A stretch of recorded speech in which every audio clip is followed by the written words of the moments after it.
Assalamualaikum warahmatullahi ta'ala wabarakatuh.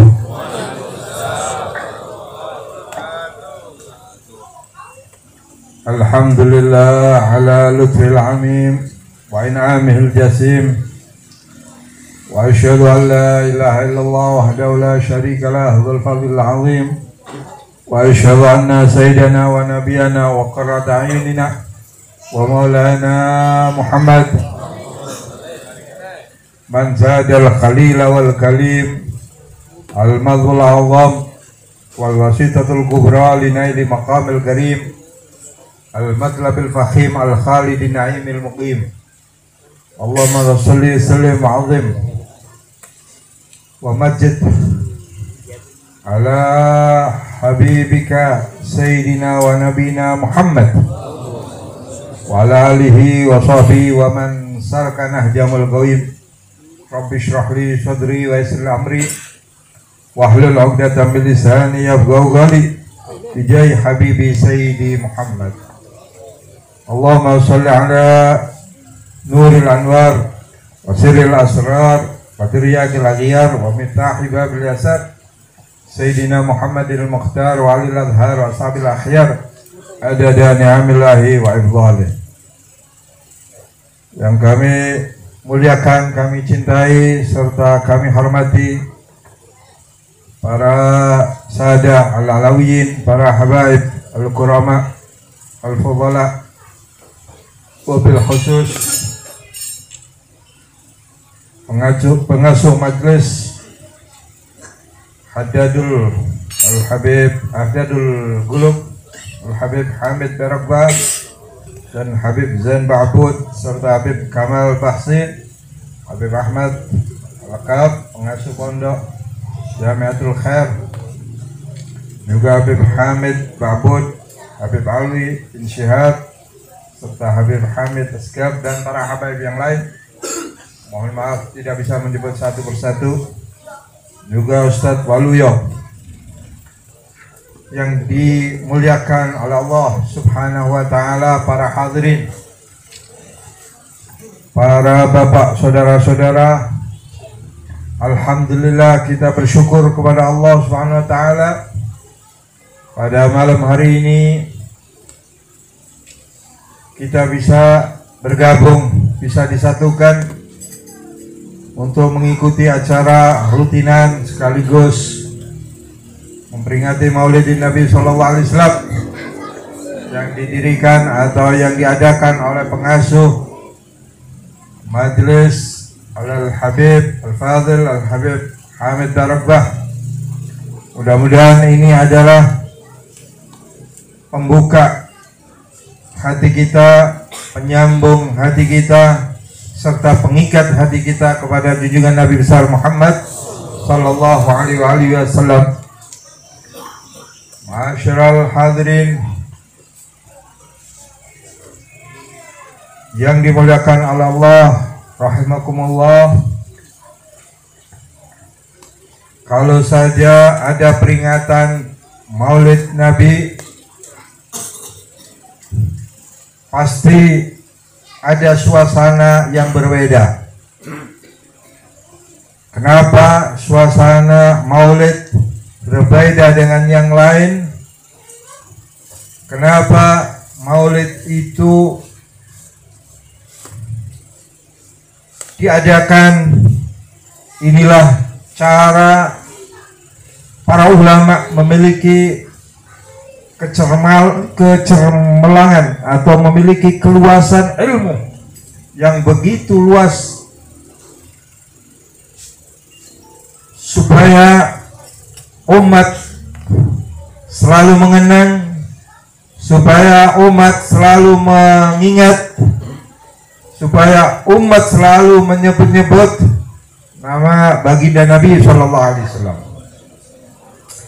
Kecerdasan ulama inilah salah satu yang diungkapkan oleh pengarang Maulid Simtud Durar Al-Habib Ali bin Muhammad bin Husain Al-Habashi bahwa suatu waktu beliau ditanya oleh tamu beliau, seorang alim allamah Al-Habib Idrus Al-Idrus. Beliau bertanya kepada Habib Ali Al-Habashi, "Ya Habib, ma ma'raduka fi maulidika Simtud Durar?"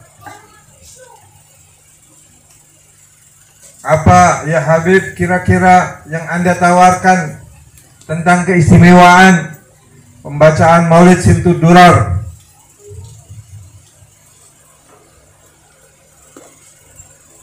Beliau menjawab,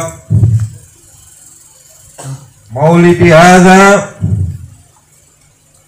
bayajbur ma fatal mutaakhirin." Jabar mafat bahwa maulidku ini untuk menutupi kekurangan-kekurangan orang-orang yang ada di akhir zaman. Kekurangan apa yang terjadi, yang dialami umat di akhir zaman?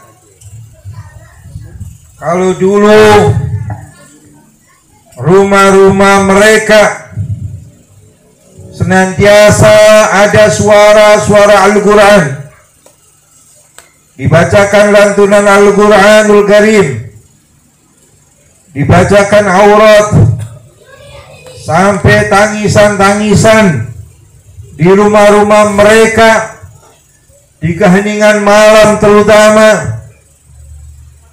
Mereka membaca Al-Quran sampai terdengar suara tangisan yang terngiang atau yang terdengar sampai ke luar.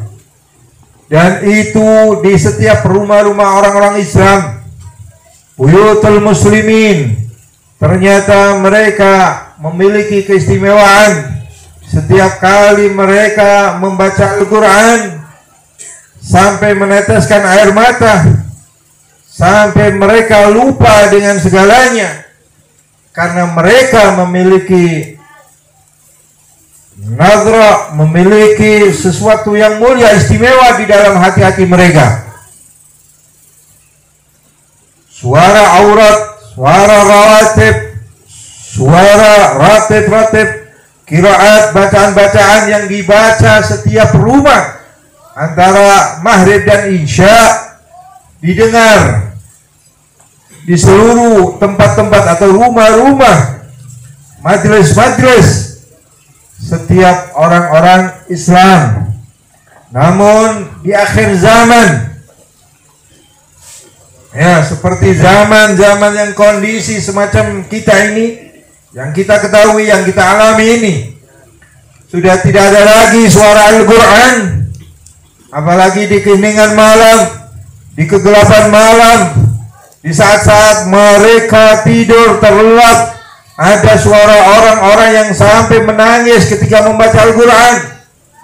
Pun di tengah-tengah antara keluarga kita tidak ada lagi suara Al-Quran yang dikumandangkan, yang dibacakan. Juga di antara maghrib dan isya tidak ada lagi suara ratib, tidak ada lagi suara wirid, tidak ada lagi suara pujian-pujian untuk Rasulullah SAW. Maka maulid inilah, karena secara otomatis mereka kalau membaca Al-Quran di rumah-rumah mereka, membaca aurat, membaca qiraat dan lain-lainnya, itu bisa mendatangkan rahmat Allah Subhanahu wa taala, sehingga rumah-rumah mereka diberkahi, sehingga anak-anak keluarga mereka diberkahi oleh Allah Subhanahu wa taala. Namun alhamdulillah, dengan adanya pembacaan Maulidin Nabi SAW ini untuk menutupi kekurangan-kekurangan orang-orang yang ada di dalam zaman yang begitu carut marut, begitu luar biasa.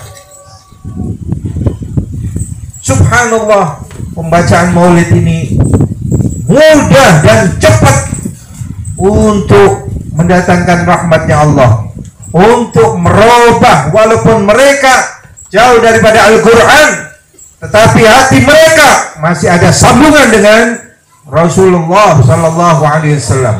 Masih ada mahabbah, cinta, walaupun mereka tidak paham tentang Maulid Nabi. Ternyata mereka ada rasa kenikmatan sendiri di saat mereka membaca Maulid Nabi Sallallahu Alaihi Wasallam. Kalau dulu karena aslafus salihun, mereka seringkali setiap orang-orang yang ahli membaca Al-Quran, yang ahli berzikir dan ahli salawat ala Nabi Sallallahu Alaihi Wasallam, sampai mereka bisa ra'aun Nabi Sallallahu Alaihi Wasallam ya Allah. Mereka mampu seringkali mimpi, melihat, bahkan terang-terangan berjumpa dengan Nabi Sallallahu Alaihi Wasallam. Tapi akhir zaman semacam ini sudah jarang dan sedikit, mungkin hampir nyaris tidak kita dengar siapa di antara kita yang mimpi Rasulullah Sallallahu Alaihi Wasallam. Mata kita senantiasa banyak maksiat sepanjang pagi, siang, sore, malam, hari, selalu bergilir maksiat. Tidak jauh daripada rumah kita, tidak jauh dari kamar kita, bahkan tidak jauh dari tangan kita. Ketika kita membuka HP, ketika kita membuka laptop, ketika kita membuka apapun yang ada di depan kita, maksiat sudah terpampang, sudah terlihat di depan mata kita. Inilah yang menjadi hijab, penghalang yang luar biasa untuk kita menikmati apapun yang kita baca. Mau zikir, mau Quran, mau salawat, walaupun itu ada pahala, walaupun itu ada rahasia sir, tetapi jauh daripada taladzut, kenikmatan waktu membaca hampir tidak ada. Ma'asyiral hadirin rahimakumullah. Inilah fungsi dari pembacaan maulid. Di sisi lain, ya kata Habib Ali, tidak ada orang yang membaca maulidku, la syakka anna Nabiya sallallahu alaihi wasallam hadirun wa masyhuduhu, sebagai saksi penyaksian bahwa maulidku ketika dibaca pasti tidak diragukan lagi Rasulullah hadir. Rasulullah datang dan menyaksikan, Rasulullah senang. Itu semua orang yang hadir bisa mendapatkan nadrah, sekali nadrah dari Rasulullah Sallallahu Alaihi Wasallam bisa merubah hati-hati mereka yang tadinya beku, yang tadinya kaku, yang hatinya mati, yang jauh daripada menerima kebenaran. Akhirnya Allah rubah menjadi hati-hati yang lunak. Seperti majelis ini yang didirikan oleh Habib Hamid Barakbah, Haddadul Qulub, sesuai dengan namanya. Itu haddad merupakan arti daripada pandai, ya, pandai besi, pandai orang yang suka mencairkan besi yang tebal, atau pandai yang orang yang bisa membuat pandai bisa menjadi besi, bisa menjadi pedang atau alat-alat yang lain. Itu karena besi bisa diluluhkan dengan dengan api dan ketukan, atau ya itulah namanya haddad. Tapi ini ditambahi dengan haddadul qulub, ya, seolah-olah bisa akan memandai, akan meluluhkan hati setiap orang yang hadir. Ya, ini menjadikan satu majelis yang luar biasa, insya Allah berkembang, insya Allah akan menyebar sampai ke pelosok-pelosok. Insya Allah mereka akan selalu ingin hadir, selalu ada rasa haus untuk duduk bersama, untuk mengikuti acara-acara semacam ini. Amin ya rabbal alamin. Ma'asyiral hadirin rahimakumullah. Kenapa Nabi itu hadir setiap pembacaan maulid? Ya, asal dengan catatan mereka walaupun dengan segudang dosa, setumpuk dosa-dosa yang mereka bawa, ya, mereka membawa dengan berbagai macam maksiat-maksiat kepada Allah, mereka tetap hati mereka akan dirubah oleh Nabi Sallallahu Alaihi Wasallam, asalkan tidak ada rokok. Ya. Ketika ada rokok, maka Nabi akan menjauh. Tidak ada. Nabi suka kalau ada majelis di situ diisap rokok atau bungkusnya saja, itu sudah menghindarkan atau menjauhkan Nabi dari majelis tersebut. Kedua, ya, asal di majelis itu tidak ada campur baur yang betul-betul campur baur antara laki dan wanita. Ya, kalau ada pemisah maka itu menjadi hal yang sangat dianjurkan, dan Nabi juga akan senang kalau syariatnya dihidupkan walaupun majelis ada laki dan perempuan tetapi ada pemisah. Masyarul hadirin rahimakumullah, terkait dengan maulid ini ada seorang yang bernama Al-Habib Hamid Albar. Beliau datang dari Hadramut untuk berziarah ke makam Nabi Sallallahu Alaihi Wasallam. Ya. Kemudian beliau mimpi waktu beliau tidur didatangi oleh Rasul Sallallahu Alaihi Wasallam, karena dia di depan Raudhah, di taman, di tempat Raudhah, di dekat atau di samping Maqbarah Syarifah, samping kubur Rasulullah Sayyidina Muhammad Sallallahu Alaihi Wasallam, itu selalu beliau membaca Maulid Simtud Durar. Ya. Di antara mimpi, kalau disebut mimpi karena beliau itu juga kadang-kadang setengah sadar. Jadi kalau di antara orang-orang wali itu namanya fahwaniyah, ya, antara mimpi dan melek, antara sadar. Maka beliau disambut oleh Nabi SAW. Ahlan bik wa ahlan bima jita abuh. Ya, selamat datang wahai anakku Hamid Albar, dan juga apa yang kamu bawa itu juga saya senang. Itu dibanggakan oleh Nabi. Nabi merasa senang karena beliau membaca Maulid Simtud Durar. Ini kebanggaan yang luar biasa. Berarti kalau Maulid Nabi dibaca di setiap rumah-rumah, maka akan mendatangkan ruhaniyah, setidaknya akan mendatangkan cahaya-cahaya ar-rabbaniyah, terutama cahaya Rasulullah Sayyidina Muhammad Sallallahu Alaihi Wasallam, dan yang pasti Rasulullah akan hadir. Ya, sebagai bukti banyak sekali orang-orang yang menyaksikan.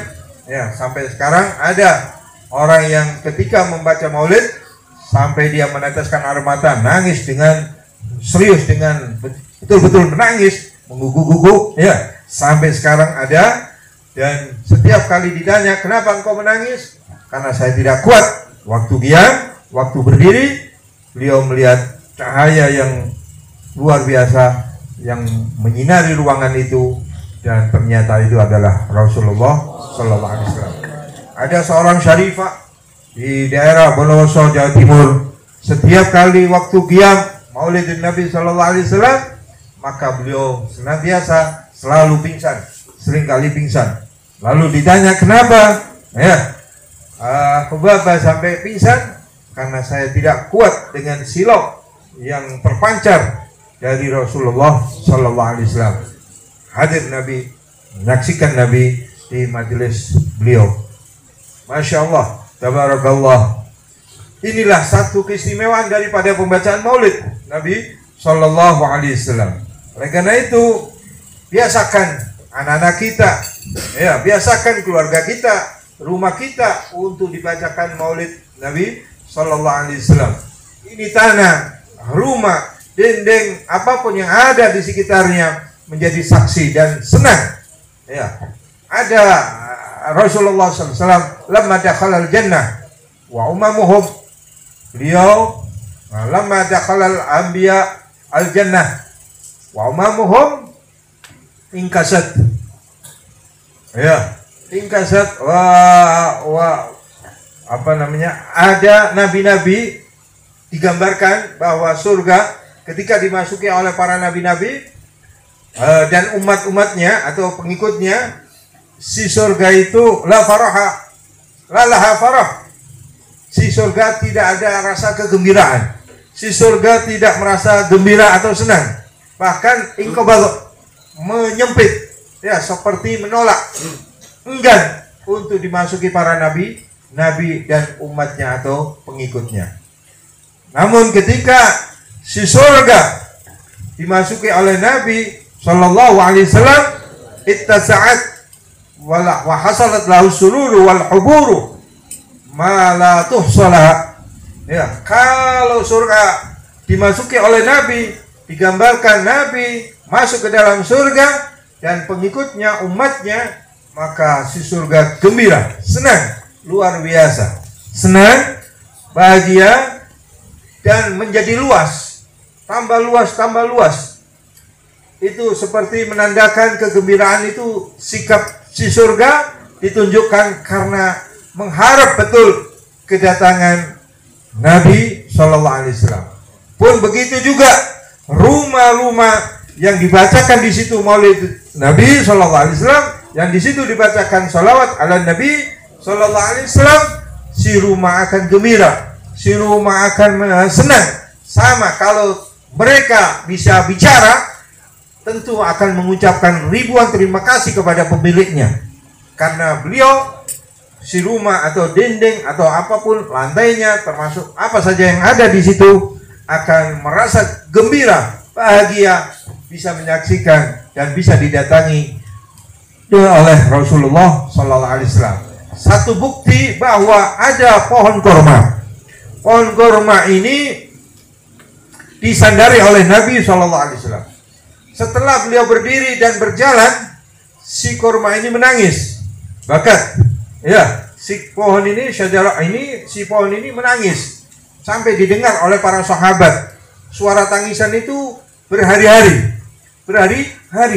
Mereka sambil bingung, dari mana suara ini? Kenapa si suara pohon ini menangis?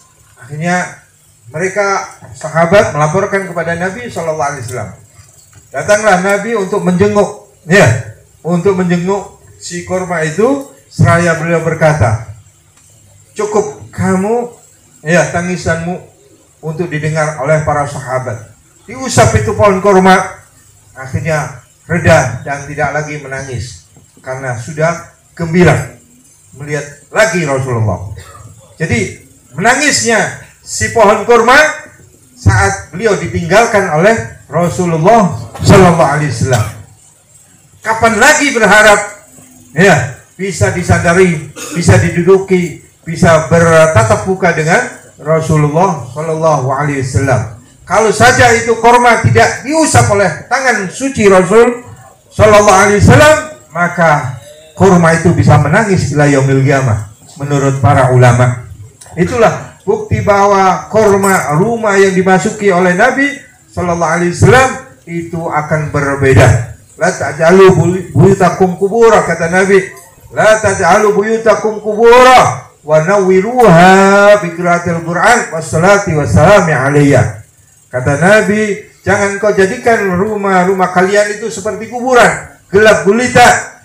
Terangi, berikan cahaya rumahmu, sinari dengan pembacaan Al-Quran dan salawat kepadaku. Walaupun satu kali, walaupun sekali, itu bisa dirasakan rumah tersebut sangat-sangat berbeda, sangat bercahaya. Ya, bukan berarti cahaya dari lampu, bukan cahaya lampu yang mahal atau yang dari kristal ataupun lampu apa saja, bukan itu. Ternyata ada yang menjadikan rumah itu bersinar dengan sinar-sinar yang disebut Al-Anwar Ar-Rabbaniyah atau Al-Anwar Al-Muhammadiyah, cahaya-cahaya yang terpancar dari jasad suci, dari nurnya Nabi Sallallahu Alaihi Wasallam. Mudah-mudahan insyaallah bukan saja rumah, kalau saja rumah sudah bersinar atau bisa bersinar, maka apalagi hati yang sering kali membaca sholawat. Yang pasti setiap kali orang membaca sholawat ala Nabi, pasti dan pasti hati mereka bersinar. Ya, hati mereka bersinar. Sekali lagi, mudah-mudahan majelis ini sebagai wajah sebagai media untuk perubahan setiap orang yang hadir lebih baik dan lebih soleh, lebih bermanfaat dan lebih untuk kemaslahatan umat, terutama untuk membentengi Islam, untuk membentengi anak-anak dari kenakalan, dari hal-hal kemaksiatan dan yang lain-lainnya.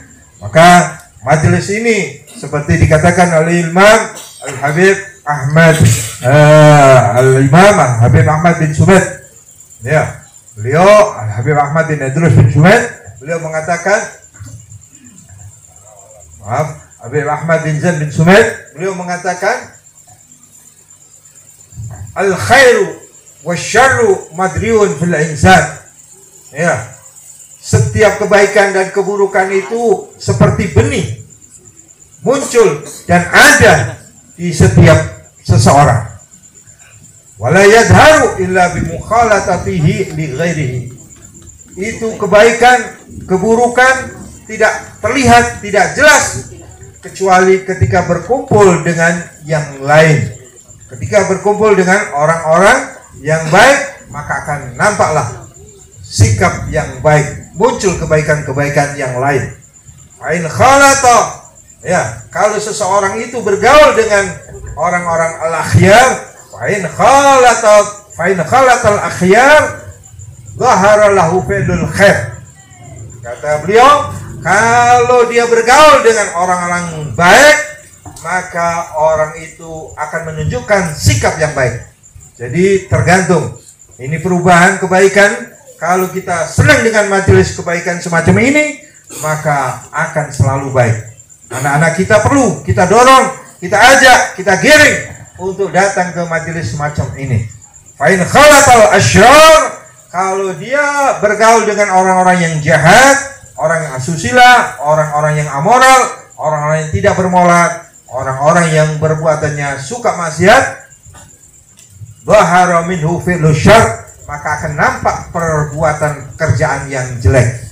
Ya, al-mar'u ala dini khalilih, kata Nabi SAW, dikuatkan, al-mar'u ala dini khalilih, seseorang itu tergantung agamanya, akidahnya, akhlaknya, moralnya, adabnya, semua tergantung temannya, tergantung siapa yang dia gauli, siapa yang dia temani.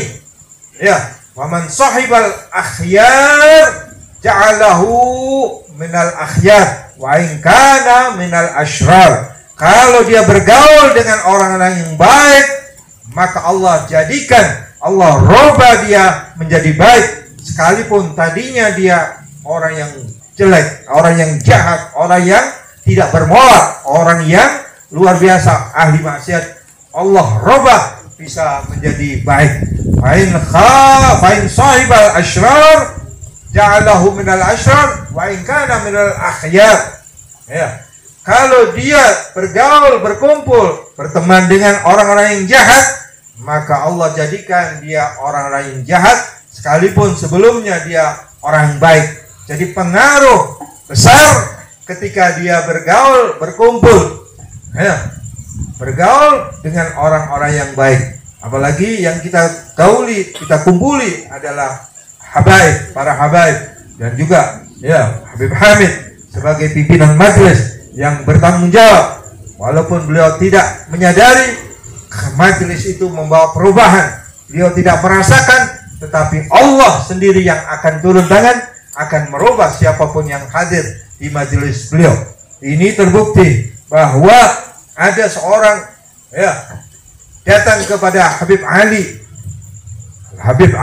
Al-Habashi, seorang preman lah, katakan seperti orang preman, rambut panjang, ya, acak-acakan. Dia duduk di depan, langsung masuk ke majelisnya Habib Ali. Habib Ali diam, duduk di depan persis di tengah-tengah para ulama, para habaib, para waulia di zaman beliau. Ya, para habaib bingung, para ulama bingung. Anak semacam ini duduk di depan. Anak semacam ini yang biasa nakal duduk sepertinya menunjukkan sikap yang kurang baik. Ya, tetapi Habib Ali tahu hati-hati mereka para hadirin, tahu para orang-orang yang pengunjung majelis itu. Habib Ali mengatakan, biarkan Ya, khalihim, biarkan dia untuk duduk di depanku. Pulang dari majelis itu berubah. Ya, hanya mendengarkan saja dua patah kalimat daripada Habib Ali, si anak itu berubah. 2 kali hadir, tambah berubah lagi. Dan ketiga kalinya tidak lagi hadir, tetapi apa? Si anak itu mencari orang soleh, ulama yang soleh, dia duduk untuk mengaji. Artinya apa? Si anak ini tobat, si anak ini berubah untuk bisa belajar bersama orang soleh lain sampai dia terbuka hatinya dan dia mendapatkan apa? Ilmu-ilmu yang manfaat. Datang kepada Habib Ali kembali dengan waktu yang apa? Tidak lama, dengan perubahan pakaian yang berubah, akhlak yang berubah, dengan sikap yang berubah karena dia sudah memiliki ilmu. Jadi Habib Ali tidak saja mengobati zahirnya, ternyata mengobati hati si anak ini untuk bisa menjadi baik. Jadi itulah majelis-majelis orang-orang soleh. Kalau kita tidak mendapatkan orang soleh, wa in kana ma ra'aitahum, kalau kita wa in kana ma ra'ainahum wala musyahadatahum, kalau kami tidak menyaksikan mereka, kami tidak pernah melihat mereka, maka ada kesempatan untuk bisa melihat kitab-kitab mereka, untuk mempelajari sirah-sirah perjalanan mereka, untuk membaca manakib-manakib mereka, karena disitulah ada sir, ada rahasia. Apalagi yang kita baca adalah maulidin Nabi sebaik-baiknya sejarah. Rabbi fanfa'na bi barakatihim wa ahdina qaisna bi hurmatihim wa amitna bi tariqatihim wa mu'afatin minal fitani. Allahumma ahdina fi man hadait wa afina fi man afit wa tawallana fi man tawallait wa barik lana fi ma atait wa qina wasrif 'anna syarra ma qadait fa innaka taqdi wa la yuqda 'alaik fa innahu la yadhillu man walait wa la ya'izzu man 'adait tabarakta rabbana wa ta'ala falakal hamdu 'ala ma qadait. Astaghfirullah wa sallallahu Muhammad Nabi Ummi wa ala alihi wa sahbihi wasallam walhamdulillahi rabbil alamin.